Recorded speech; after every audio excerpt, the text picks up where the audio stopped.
안녕하세요. 오늘은 조지아 정교회와 개신교와 유대교의 부활절에 대해서 여러분과 함께 잠깐 나누겠습니다. 이 성경에서는 예수님의 부활에 대해서 마태복음 28장에 안식일이 다 지나고 안식 후 첫날이 되려는 새벽에 막달라 마리아와 다른 마리아가 무덤을 보려고 갔더니 큰 지진이 나며 주의 천사가 하늘로부터 내려와 돌을 굴려내고 그 위에 앉았는데 천사가 여자들에게 말하여 이르되 너희는 무서워하지 말라. 십자가에 못 박히신 예수를 너희가 찾는 줄을 내가 아노라. 그가 여기 계시지 않고 그가 말씀하시던 대로 살아나셨느니라. 와서 그가 누우셨던 것을 보라.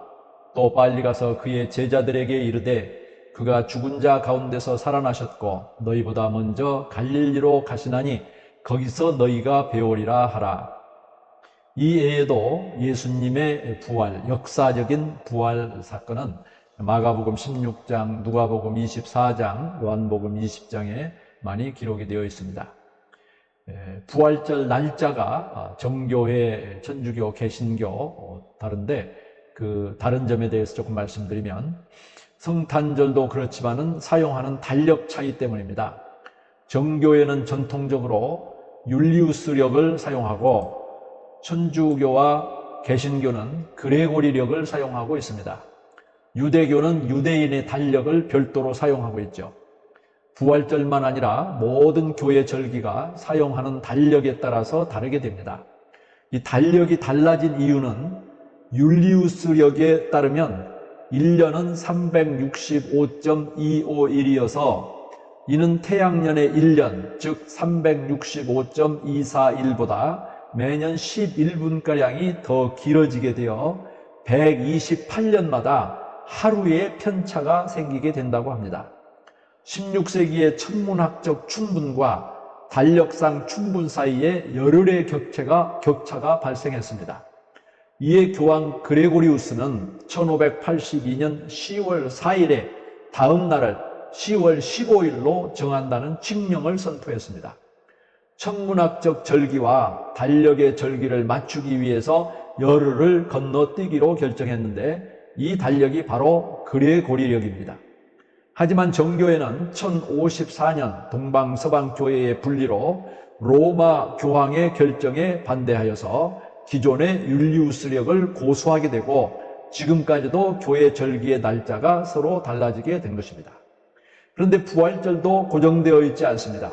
부활절은 325년 니케아 공의회 때 정해졌는데 부활절은 춘분 이후 첫 번째 보름달이 뜨고 난 직후에 주일을 부활주일로 결정하였습니다. 그리하여 부활주일은 음력의 영향으로 매년 달라지게 되게 됩니다. 니케아 공의회의 결정은 유대력 니산월 14일이 정월 14일이 언제인지 확인하려면 유대인들이 그들의 달력을 확정하여 발표할 때까지 기다려야만 했기에 거북스러웠고 유대인 달력에 의존하는 상황을 끊겠다는 의도도 있었다고 합니다. 부활절 날짜가 해마다 또 종교 간 다른 것을 설명하다 보니 달력 이야기가 길어졌네요.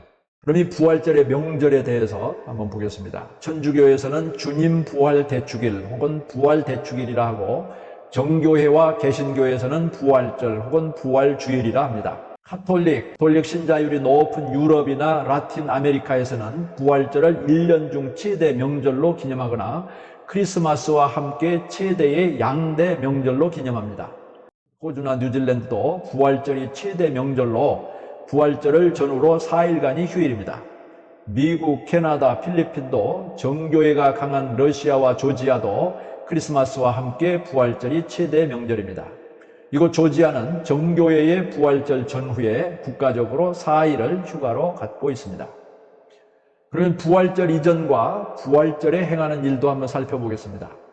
부활절 이전의 정교회는 사순의 시작을 부활 6주 전 월요일로 삼고 부활주일 직전 10주간, 10주간을 3단계로 나눠 영적 준비를 하는데 부활주일 직전 10주부터 7주까지 4주간은 금식 전 기간으로 고기와 술을 비롯한 모든 음식을 마음껏 즐기도록 허락합니다.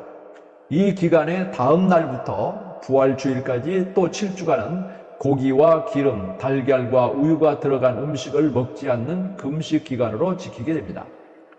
부활절 이전에 그럼 개신교는 어떻게 하는가? 개신교는 가톨릭이나 정교회처럼 정교한 예식을 치르지는 않지만 예수의 고난을 기억하면서 경건한 생활을 강조합니다. 사순절은 부활절 당일을 포함해서 7번의 주일을 제외하고 역으로 계산해 40일간을 사순절이라 하고 이 기간에는 주로 참회와 절제의 기간을 가집니다. 그리고 부활절 직전의 한 주간을 고난주간이라 하고 예수 그리스도의 고난을 기념하는 주간입니다. 이 기간은 복음서에 기록된 예수님의 예루살렘 입성과 최후의 만찬, 주님의 순환과 죽음을 재현하고 기억하는 시간을 갖습니다. 부활절 당일 정교회는 부활절 전 밤에 성찬 예배는 성당 밖에서 벌어지는 행진으로 시작됩니다. 행진은 예수 그리스도의 시신을 찾아 헤매는 것을 상징하는데 시신을 찾지 못한 채 돌아오다가 성당에 도착할 무렵 그리스도께서 부활하셨다는 애침을 크리스토스 바스크레스라는 애침을 들은 뒤 기쁜 마음으로 성당으로 들어와 성찬 예배를 봉헌합니다. 성찬 예배 후에는 사제의 축복 기도가 있고 사제와 신자 간의 축복의 인사를 하고 그리스도께서 부활하셨습니다. 참으로 부활하셨습니다. 그렇게 서로 인사를 합니다. 크리스토스 바스크레스, 바이스주누 바스크레스라는 축하 인사를 주고받습니다. 부활절 당일날 개신교회는 교회마다 다르지만 바투미 교회에서는 부활의 성경 말씀, 성가대의 부활절 찬양, 또 청소년들의 부활 성급, 공동 식사가 있었습니다. 유대교는 유월절을 지키고 있는데 이런 예수님의 부활을 인정하지 않고 있으며 부활절과도 조금 다르다고 볼 수 있습니다.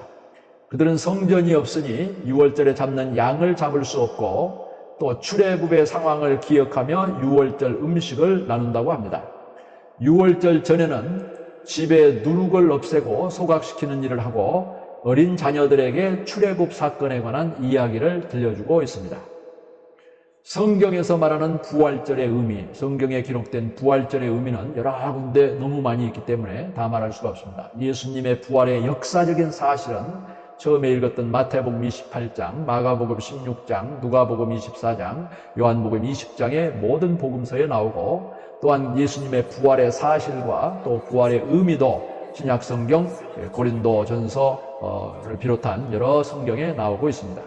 특별히 요한복음 11장 25절 26절에 예수께서 이르시되 나는 부활이요 생명이니 나를 믿는 자는 죽어도 살겠고 무릇 살아서 나를 믿는 자는 영원히 죽지 아니하리니 이것을 네가 믿느냐.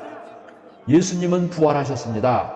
예수님은 부활할 것입니다 등의 동사가 아니고 예수님 자체가 부활이고 예수님 자체가 생명이시다는 명사로 쓰고 있습니다. 예수님은 하나님과 본체시나 자기를 비워 종이 되셨고 자기를 낮추어 하나님의 절대 주권에 순종하여 십자가에 죽으셨습니다. 하나님께서 그를 다시 살리시고 지극히 높여 모든 무릎을 그의 이름에 꿇게 하시고 그를 주라 시인하게 하셨습니다. 부활은 역사적 사실이요 몸의 부활을 말합니다.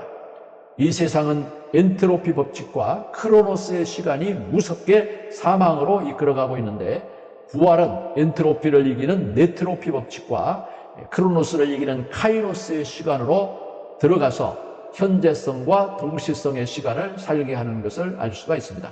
부활 이야기에 갑자기 엔트로피, 네트로피, 크로노스, 카이로스가 나오니 좀 너무 나갔나 싶고 이상하죠? 다음 시간에 더 이 부분에 대해서 이야기 나누겠습니다. 엔트로피와 크로노스의 시간을 성령의 능력인 네트로피와 카이로스의 시간으로 이길 수 있는 부활의 현재성과 동시성으로 살아가시기를 기원드립니다. 조지아 정교회와 개신교의 부활절 모습은 정교회는 올해의 것은 좀 찾아모았지만 찾을 수가 없어서 22년도 작년의 영상을 잠깐 보여드리도록 하겠습니다. 개신교는 부활주일은 다른 주일과 비슷하게 지내고 설교 또 찬양이 주님의 부활의 내용이 강조되고 있고 청소년부의 성극과 예배 마친 후 공동식사가 있었습니다. 감사합니다. 우리 구주 예수 그리스도의 은혜와 평강을 기원합니다.